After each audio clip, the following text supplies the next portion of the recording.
पद्मावती की प्रेम कहानी, पापी कौन, विक्रम और बेताल की कहानी। एक कड़ी मेहनत के बाद राजा विक्रमादित्य ने एक बार फिर बेताल को पकड़ लिया।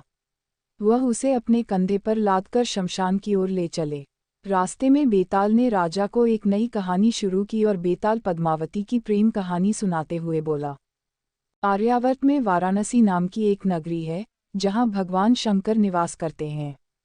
पुण्यात्मा लोगों के रहने के कारण वह नगरी कैलाश भूमि के समान जान पड़ती है। उस नगरी के निकट अगाध जल वाली गंगा नदी बहती है, जो उसके कंठहार की तरह सुशोभित होती है। प्राचीन काल में उस नगरी में एक राजा राज करता था, जिसका नाम था प्रताप मुकुट। प्रताप मुकुट का वज्रमुकुट नामक एक पुत्र था, जो अपने पिता की ही भांति बहुत धीर, वीर और गंभीर था। वह इतना सुंदर था कि कामदेव का साक्षात अवतार लगता था। राजा के एक मंत्री का बेटा बुद्धिशरीर उस वज्रमुकुट का घनिष्ठ मित्र था।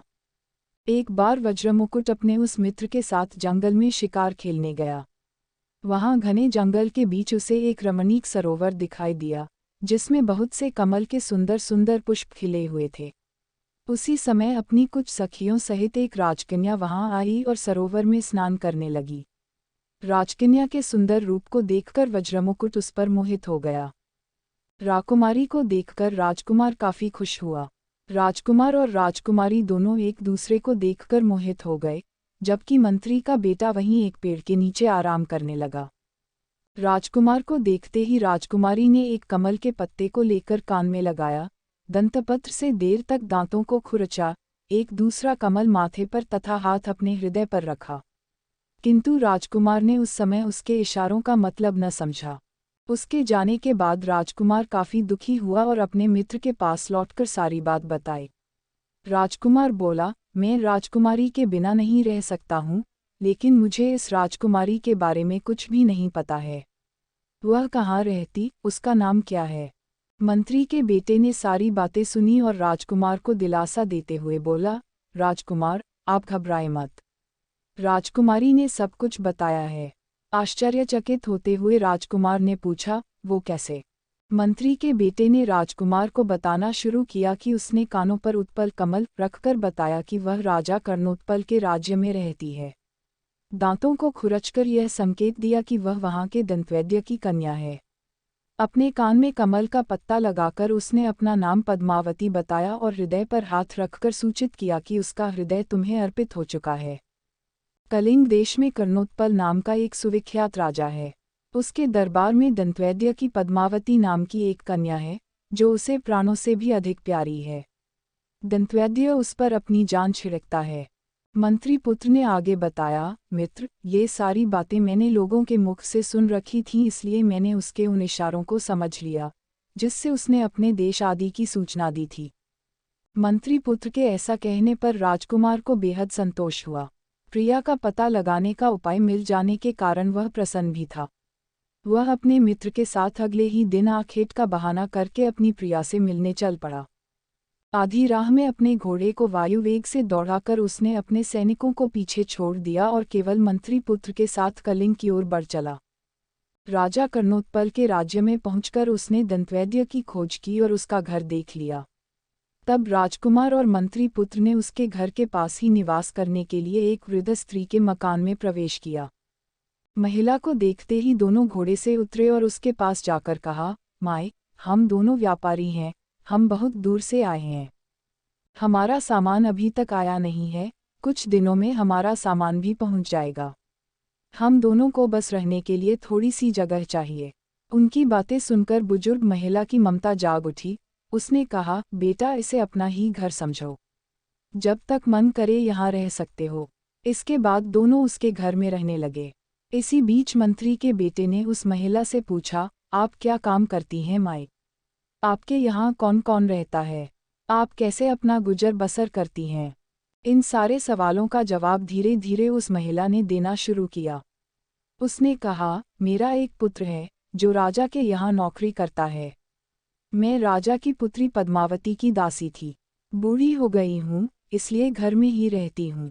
महाराज खाने को दे देते हैं और पूरे दिन में एक बार राजकुमारी से मिलने चली जाती हूँ। इतना सुनते ही राजकुमार ने बूढ़ी औरत को कुछ धन दिए और राजकुमारी तक संदेशा पहुँचाने को कहा। राजकुमार ने उस बूढ़ी महिला को कहा, माए, कल तुम जब राजकुमारी के पास जाओ तो उनसे कहना कि जेठ सुदी पंचमी को तुम्हें नदी के पास जो राजकुमार मिला था वो तुम्हारे राज्य में आ गया है। अगले दिन वो बूढ़ी औरत राजकुमार का संदेश लेकर राजकुमारी के पास गई।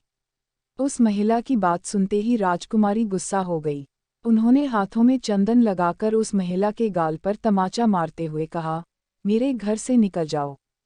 बूढ़ी औरत ने घर लौटकर राजकुमार को सारी बातें बताई। महिला की बातें सुनकर राजकुमार चौंक गया। फिर राजकुमार के मित्र ने राजकुमार को धैर्य बंधाते हुए कहा, राजकुमार आप चिंतित न हो। राजकुमारी की बातों को समझने की कोशिश करें। ध्यान दें कि राजकुमारी ने उंगलियों को सफ़ेद चंदन में डुबोकर गाल पर मारा है। इसका मतलब अभी कुछ दिन चांदनी के हैं। उनके खत्म होने के बाद अंधेरी रात में मिलूंगी। कुछ दिनों बाद बूढ़ी महिला फिर राजकुमारी के पास संदेशा लेकर पहुंची। इस बार राजकुमारी ने केसरी रंग में 3 उंगलियां डुबोकर बूढ़ी महिला के मुंह पर मारते हुए कहा, भागो यहाँ से। फिर उस महिला ने आकर राजकुमार को सारी बातें बताई। राजकुमार यह सुनकर बहुत दुखी हुआ। इस पर मंत्री के बेटे ने राजकुमार से कहा, इसमें दुखी होने की कोई बात नहीं है राजकुमार। राजकुमारी ने कहा है कि अभी उसकी तबीयत ठीक नहीं है, तो इसलिए 3 दिन और रुक जाओ। 3 दिन बाद वो बूढ़ी महिला फिर राजकुमारी के पास जा पहुंची। इस बार फिर से राजकुमारी ने उस महिला को फटकारा और पश्चिम की खिड़की से बाहर जाने के लिए कहा। वो महिला फिर से राजकुमार के पास गई और सारी कहानी सुनाई। तब मंत्री के बेटे ने राजकुमार को समझाते हुए कहा कि मित्र राजकुमारी ने आपको उस खिड़की की तरफ बुलाया है। राजकुमार यह सुनते ही खुशी से उछल पड़ा। उसने बूढ़ी महिला के कपड़े पहनकर नारी का भेष धारण किया, इत्र लगाया और हथियार बांधकर राजकुमारी से मिलने चल पड़ा। राजकुमार महल पहुंचा और खिड़की के रास्ते राजकुमारी के कमरे में पहुंच गया। राजकुमारी वहां पर तैयार थी और राजकुमार का इंतजार कर रही थी। राजकुमार जैसे ही कमरे में गया, उसकी आंखें खुली की खुली रह गईं। राजकुमारी के कमरे में कई महंगी चीजें रखी थीं। रात भर राजकुमार और राजकुमारी साथ ही रहे। अनंतर राजकुमार ने गांधर्व विधि से पद्मावती के साथ विवाह रचा लिया और कई दिन तक गुप्त रूप से उसी के आवास में छिपा रहा। कई दिनों तक वहां रहने के बाद एक रात को उसने अपनी प्रिया से कहा, मेरे साथ मेरा मित्र बुद्धिशरीर भी यहाँ आया है। वह यहाँ अकेला ही तुम्हारी धाय के घर में रहता है। मैं अभी जाता हूँ, उसकी कुशलता का पता करके और उसे समझा बुझाकर पुनः तुम्हारे पास आ जाऊंगा। यह सुनकर पद्मावती ने राजकुमार से कहा, आर्यपुत्र, यह तो बतलाए कि मैंने जो इशारे किए थे उन्हें तुमने समझा था या बुद्धिशरीर ने? मैं तो तुम्हारे इशारे बिल्कुल भी नहीं समझा था। राजकुमार से बताया, उन इशारों को मेरे मित्र बुद्धिशरीर ने ही समझकर मुझे बताया था। यह सुनकर और कुछ सोचकर पद्मावती ने राजकुमार से कहा, यह बात इतने विलंब से कहकर आपने बहुत अनुचित कार्य किया है। आपका मित्र होने के कारण वह मेरा भाई है। पान पत्तों से मुझे पहले उसका ही स्वागत सत्कार करना चाहिए था। ऐसा कहकर उसने राजकुमार को जाने की अनुमति दे दी। तब रात के समय राजकुमार जिस रास्ते से आया था उसी से अपने मित्र के पास गया। पद्मावती से उसके इशारे समझाने के बारे में राजकुमार को जो बातें हुई थीं, बातों बातों में वह सब भी उसने मंत्री पुत्र को कह सुनाई। मंत्री पुत्र ने अपने संबंध में कही गई इस बात को उचित न समझकर इसका समर्थन नहीं किया। इसी बीच रात बीत गई। सवेरे संध्या वंदन आदि से निवृत्त होकर दोनों बातें कर रहे थे, तभी पद्मावती की एक सखी हाथ में पान और पकवान लेकर वहां आई। उसने मंत्री पुत्र का कुशल मंगल पूछा और लाई हुई चीजें उसे दे दी। बातों बातों में उसने राजकुमार से कहा कि उसकी स्वामिनी भोजन आदि के लिए उसकी प्रतीक्षा कर रही है। पल भर बाद वह गुप्त रूप से वहां से चली गई। तब मंत्री पुत्र ने राजकुमार से कहा, मित्र, अब देखिए, मैं आपको एक तमाशा दिखाता हूँ। यह कहकर उसने एक कुत्ते के सामने वह भोजन डाल दिया। कुत्ता वह पकवान खाते ही तड़प तड़प कर मर गया। यह देखकर आश्चर्यचकित हुए राजकुमार ने मंत्री पुत्र से पूछा, मित्र, यह कैसा कौतुक है? तब मंत्री पुत्र ने कहा, मैंने उसके इशारों को पहचान लिया था, इसलिए मुझे धूर्त समझकर उसने मेरी हत्या कर देनी चाहिए थी। इसी से तुम में बहुत अनुराग होने के कारण उसने मेरे लिए विष मिश्रित पकवान भेजे थे। उसे भय था कि मेरे रहते राजकुमार एकमात्र उसी में अनुराग नहीं रख सकेगा और उसके वश में रहकर उसे छोड़कर अपनी नगरी में चला जाएगा। इसलिए उस पर क्रोध न करो, बल्कि उसे अपने माता पिता के त्याग के लिए प्रेरित करो और सोच विचार उसके हरण के लिए मैं तुम्हें जो युक्ति बतलाता हूँ उसके अनुसार आचरण करो। मंत्री पुत्र के ऐसा कहने पर राजकुमार यह कहकर उसकी प्रशंसा करने लगा कि सचमुच तुम बुद्धिमान हो। इसी बीच अचानक बाहर से दुख से विकल लोगों का शोरगुल सुनाई पड़ा, जो कह रहे थे, हाय हाय, राजा का छोटा बच्चा मर गया। यह सुनकर मंत्री पुत्र प्रसन्न हुआ। उसने राजकुमार से कहा, आज रात को तुम पद्मावती के घर जाओ। वहां तुम उसे इतनी मदिरा पिलाना कि वह बेहोश हो जाए और वह किसी मृतक के समान जान पड़े। जब वह बेहोश हो तो उस हालत में तुम एक त्रिशूल गर्म करके उसकी जांघ पर दाग देना और उसके गहनों की गठरी बांधकर रस्सी के सहारे खिड़की के रास्ते से यहाँ चले आना। उसके बाद मैं सोच विचार कर कोई वैसा उपाय करूँगा जो हमारे लिए कल्याणकारी हो। राजकुमार ने वैसा ही किया।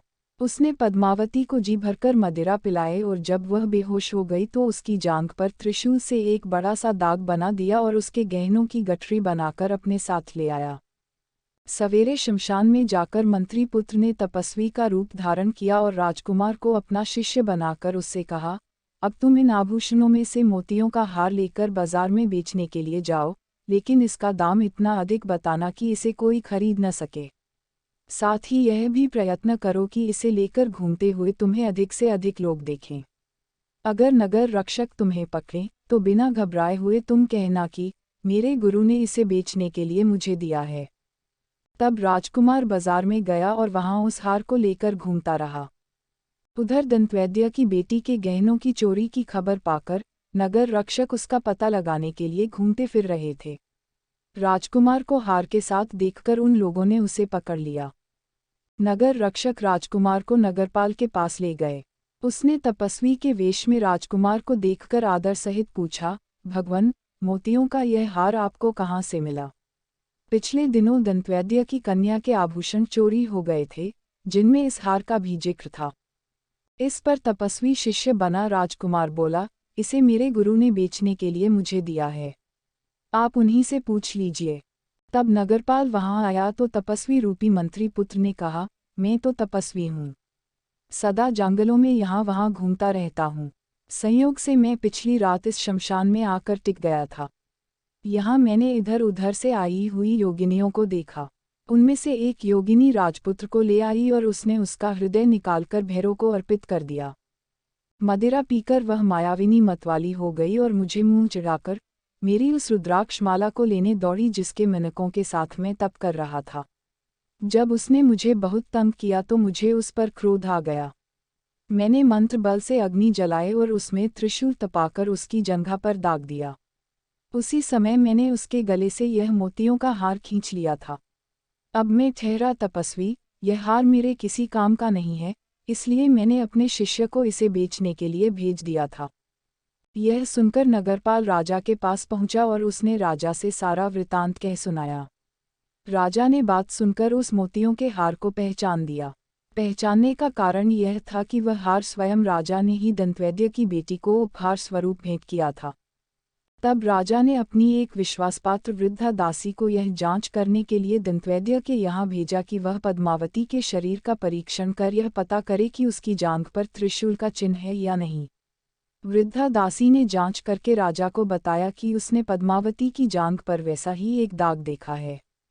इस पर राजा को विश्वास हो गया कि पद्मावती ही उसके बेटे को मारकर खा गई है। तब वह स्वयं तपस्वी वेशधारी मंत्री पुत्र के पास गए और पूछा कि पद्मावती को क्या दंड दिया जाए। मंत्री पुत्र के कहने पर राजा ने पद्मावती को अपने राज्य से निर्वासित कर दिया। वन में निर्वासित कर दिए जाने पर भी पद्मावती ने आत्महत्या नहीं की। उसने सोचा कि मंत्री पुत्र ने ही यह सब उपाय किया है। शाम होने पर तपस्वी का वेश त्याग कर राजकुमार और मंत्री पुत्र घोड़ों पर सवार होकर वहां पहुंचे, जहां पद्मावती शोकमग्न बैठी थी। वे उसे समझा बुझाकर घोड़े पर बैठाकर अपने देश ले गए।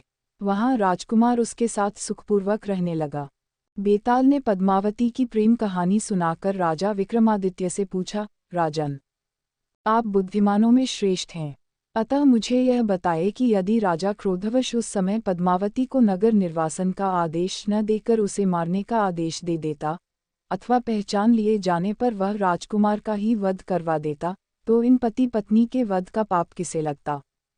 मंत्री पुत्र को, राजकुमार को अथवा पद्मावती को? राजन, यदि जानते हुए भी तुम मुझे ठीक ठीक नहीं बतलाओगे तो विश्वास जानो कि तुम्हारे सिर के 100 टुकड़े हो जाएंगे। विक्रम ने उत्तर देते हुए कहा, पापी राजा था, क्योंकि मंत्री के पुत्र ने अपने मालिक का काम किया। कोतवाल ने राजा का कहना सुना और राजकुमार ने अपनी इच्छा पूरी की, लेकिन इस कहानी में राजा पापी था। उसने बिना सोचे विचारे राजकुमारी को राज्य से बाहर निकाला दिया। विक्रम के इतना कहते ही बेताल फिर उड़कर पेड़ पर जा लटका। शिक्षा: हमेशा बुद्धि का इस्तेमाल करके ही फैसला लेना चाहिए, वरना कोई भी भ्रमित करके कुछ भी करवा सकता है।